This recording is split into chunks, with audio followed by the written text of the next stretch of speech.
ओम नमश्चंडिकायै। श्रीमद्देवी भागवत महापुराण अथ द्वितीयः स्कन्धः दशमः अध्यायः। सूत उवाच तस्मिन्नेवं दिने नाम्ना तक्षकस्तं नृपोत्तमं सप्तं ज्ञात्वा गृहात्तूर्णं निःसृतः पुरुषोत्तमः। सूत जी बोले कि हे वृंद, उसी दिन तक्षक नाम का नाग नृपश्रेष्ठ परीक्षित को शापित जानकर एक उत्तम मनुष्य का रूप धारण करके अपने घर से शीघ्र ही निकल पड़ा। वृद्ध ब्राह्मण के वेश में रास्ते पर चलते हुए उस तक्षक ने महाराज परीक्षित के यहाँ जाते हुए कश्यप को देखा। उस नाग ने उन मंत्रवेत्ता ब्राह्मण से पूछा, आप इतनी शीघ्र गति से कहाँ चले जा रहे हैं और कौन सा कार्य करने की इच्छा है आपकी? कश्यप ने कहा, महाराज, परीक्षित को तक्षक नाग डसने वाला है, अतः मैं उसे विषमुक्त करने के लिए शीघ्रतापूर्वक वहीं जा रहा हूँ। हे विप्रेंद्र, मेरे पास प्रबल विषनाशक मंत्र है, अतएव यदि उनकी आयु शेष होगी तो मैं उन्हें जीवित कर दूंगा। तक्षक ने कहा कि हे ब्राह्मण, मैं वह तक्षक नाग हूँ और मैं ही महाराज परीक्षित को काटूंगा। मेरे काट लेने पर आप चिकित्सा करने में समर्थ नहीं हो सकेंगे, अतएव आप लौट जाइए। कश्यप ने कहा कि हे सर्प, ब्राह्मण के द्वारा शापित किए गए राजा को आपने काटने के उपरांत मैं उन्हें अपने मंत्र बल से निसंदेह जीवित कर दूंगा। तक्षक ने कहा कि हे विप्र, हे अनघ, यदि आप मेरे काटे हुए नृपश्रेष्ठ परीक्षित को जीवित करने के लिए जा रहे हैं तो आप अपनी मंत्र शक्ति का प्रभाव दिखाइए। मैं इसी समय इस वृक्ष को अपने विषैले दांतों से डसता हूँ। कश्यप ने कहा कि हे सर्पश्रेष्ठ, आप इसे काट लें और इसे जलाकर भस्म कर दें तो भी मैं इसे पुनः जीवित कर दूंगा। सूत जी बोले कि नागराज तक्षक ने उस वृक्ष को डस लिया और उसे जलाकर भस्म कर दिया। तब उसने कश्यप से कहा कि हे द्विजश्रेष्ठ, अब आप इसे पुनः जीवित कीजिए। तक्षक नाग की विषाग्नि से भस्म हुए वृक्ष के संपूर्ण भस्म को एकत्र करके कश्यप ने यह बात कही, हे विषधर नागराज, अब आप मेरे मंत्र का प्रभाव देखिए। मैं आपके देखते देखते इस वृक्ष को जीवन प्रदान कर दूंगा। ऐसा कहकर हाथ में जल लेकर मंत्रविद कश्यप ने उस जल को अभिमंत्रित किया और उसे भस्म राशि पर छिड़क दिया। भस्म पर जल के पड़ते ही वह वटवृक्ष पुनः पहले की ही भांति सुंदर हो गया और पुनः हरा भरा अद्भुत पंछी आकर उस पर बैठने लग गए। यह देख करके तक्षक को अत्यंत आश्चर्य हुआ। उस नागराज ने कश्यप से कहा कि हे विप्र, आप इतना परिश्रम किस लिए करेंगे? आपकी वह कामना मैं ही पूर्ण कर दूंगा। कहिए आप क्या चाहते हैं? कश्यप ने कहा कि हे पन्नग, मैं धन का अभिलाषी हूँ। नृपश्रेष्ठ परीक्षित को शापित जानकर अपनी मंत्र विद्या से उनका उपकार करने के लिए मैं अपने घर से निकला हुआ हूँ। तक्षक ने कहा कि हे विप्र वर, राजा से जितना धन आप चाहते हैं उतना धन आप मुझसे अभी ले लें, अपने घर लौट जाएं, जिससे मैं अपने कृत्य में सफल हो सकूं अच्छे से।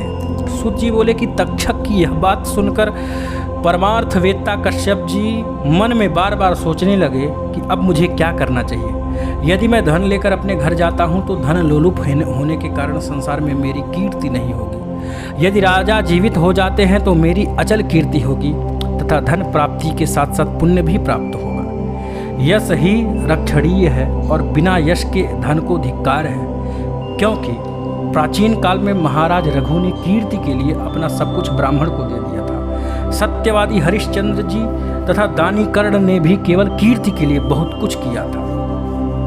अतः विष की अग्नि से जलते हुए राजा परीक्षित की उपेक्षा मैं कैसे करूं?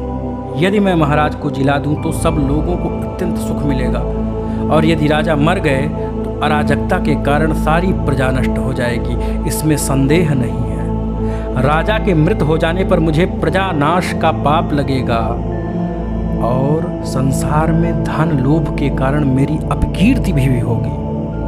मन में ऐसा विचार करके परम बुद्धिमान कश्यप ने ध्यान करके जाना कि परीक्षित की आयु अब समाप्त हो चुकी है। इस प्रकार ध्यान दृष्टि से धर्मात्मा राजा की मृत्यु निकट जानकर तक्षक से धन लेकर वह अपने घर लौट गए। कश्यप को लौटा वह नाग 7वें दिन राजा को डसने की इच्छा से शीघ्र ही हस्तिनापुर चले गए। नगर में पहुंचते ही उसने सुना कि मणि मंत्र तथा औषधियों से भली भांति सावधानी पूर्वक सुरक्षित होकर राजा परीक्षित अपने महल में है।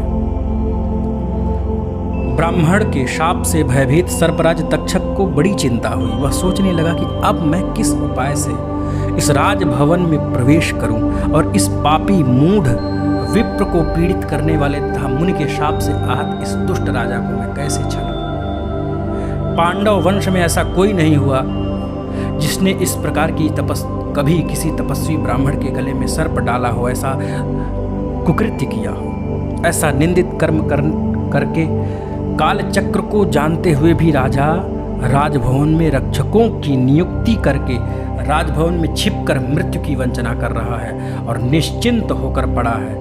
विप्र के शापानुसार मैं उस राजा को कैसे डसूं? यह मंद बुद्धि इतना भी नहीं जानता कि मृत्यु तो अनिवार्य है।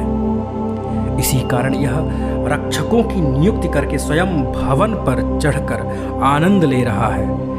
यदि अमित तेज वाले दैव ने मृत्यु निश्चित कर दी है तो करोड़ों प्रकार के प्रयत्नों से भी उसे कैसे टाला जा सकता है। पांडव वंश का उत्तराधिकारी यह राजा परीक्षित अपने को मृत्यु के मुख में गया हुआ जानते हुए भी जीवित रहने की अभिलाषा रखता हुआ सुरक्षित स्थान पर निश्चिंत होकर पड़ा हुआ है। यह यदि चाहता तो अनेक प्रकार के दान पुण्य कर अपनी आयु बढ़ा सकता था, क्योंकि धर्माचरण से व्याधि नष्ट होती है और उससे आयु स्थिर होता है। यदि ऐसा संभव नहीं था तो मृत्यु के समय संपन्न की जाने वाली स्नान दान आदि क्रियाएं करके मृत्यु के अनंतर स्वर्गवास की यात्रा पर जाता है। व्यक्ति स्वर्ग की यात्रा करता है, अन्यथा उसे नरक में जाना होता है अगर ये सब न करे तो। मुनि को पीड़ा पहुंचाने का पाप इस राजा को भोगना ही पड़ेगा। ब्राह्मण का घोर शाप अलग से है इसके ऊपर, अतः अब इसकी मृत्यु सन्निकट है। इस समय कोई ऐसा ब्राह्मण भी इसके पास नहीं है जो इसे यह बता सके कि विधाता के द्वारा निर्धारित मृत्यु सर्वथा अनिवार्य है। ऐसा विचार कर तक्षक नाग ने अपने निकटवर्ती श्रेष्ठ नागों को तपस्वी ब्राह्मणों को वेश धारण कराकर राजा के पास भेजा। वे राजा को देने के लिए फल मूल आदि लेकर तैयार हो गए और तक्षक नाग भी एक छोटे से कीट के रूप में फल के बीच में छिपा हुआ था। तब वे नाग फल आदि लेकर शीघ्र ही निकल पड़े। राजभवन में पहुंचकर महल के पास खड़े हो गए। इस प्रकार तपस्वियों को खड़े देखकर रक्षकों ने उनसे पूछा कि आप लोगों की क्या इच्छा है। तब उन्होंने कहा कि हम लोग महाराज को देखने के लिए आए हैं, तपोवन से आए हैं। पांडव कुल के सूर्य शुभ दर्शन तथा पराक्रमी अभिमन्यु पुत्र परीक्षित को अथर्व वेदोक्त मंत्रों से आशीर्वाद देने हेतु हम लोग यहाँ आए हुए हैं।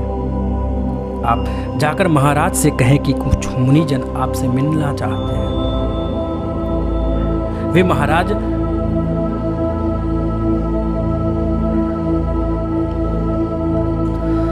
मंत्राभिषेक करके उन्हें मधुर फल देकर लौट जाएंगे। भरतवंशी राजाओं के कुल में कभी भी द्वार रक्षक नहीं देखे गए। ऐसा भी कभी सुना नहीं गया कि तपस्वियों को राजा का दर्शन न मिले। जहाँ महाराज परीक्षित विराजमान हैं वहाँ हम लोग जाएंगे और उन्हें अपने आशीर्वाद देकर दीर्घायुष्य बनाकर आज्ञा लेकर लौट जाएंगे। सूत जी बोले कि उन तपस्वियों का वचन सुनकर रक्षकों ने उन्हें ब्राह्मण समझकर महाराज का आदेश सुनाते हुए कहा कि हे विप्रो, हमारे विचार में आप लोगों को राजा का दर्शन नहीं मिल पाएगा, अतः आप समस्त तपस्वी जन राजभवन में कल पधारें। हे मुनि श्रेष्ठों, विप्र शाप से भयभीत होकर राजा ने अपने महल में ब्राह्मणों का प्रवेश वर्जित कर रखा है, इसमें संशय नहीं है। तब ब्राह्मणों ने उनसे कहा कि हम लोगों की ओर से ये फल मूल और ये जल आप रक्षक गण राजा को दे दें और हम लोगों को आशीर्वाद पहुंचा दें, जो हमारा आशीर्वाद है उन तक ले जाएं। उन्होंने राजा के पास जाकर के तपस्वियों के आगमन की बात बता दी। इस पर राजा ने आज्ञा दी कि वे लोग फल मूल आदि जो कुछ दे रहे हैं उन्हें यहाँ ले आओ और उन तपस्वियों के आने का कारण पूछ लो और उन्हें कल प्रातः आने को कह दो। साथ ही मेरी ओर से उन्हें प्रणाम कहकर यह भी कह देना कि आज मेरा मिलना संभव नहीं है।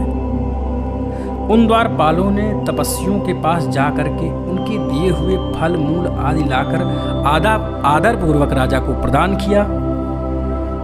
उन विप्रवेश में आए हुए नागों के चले जाने पर महाराज ने फूलों को लेकर फल पुष्प आदि के जो माला उन्होंने भेंट किया था, मंत्रियों से कहा कि हे सचिवों, आप लोग इन फलों का सम्यक सेवन कीजिए।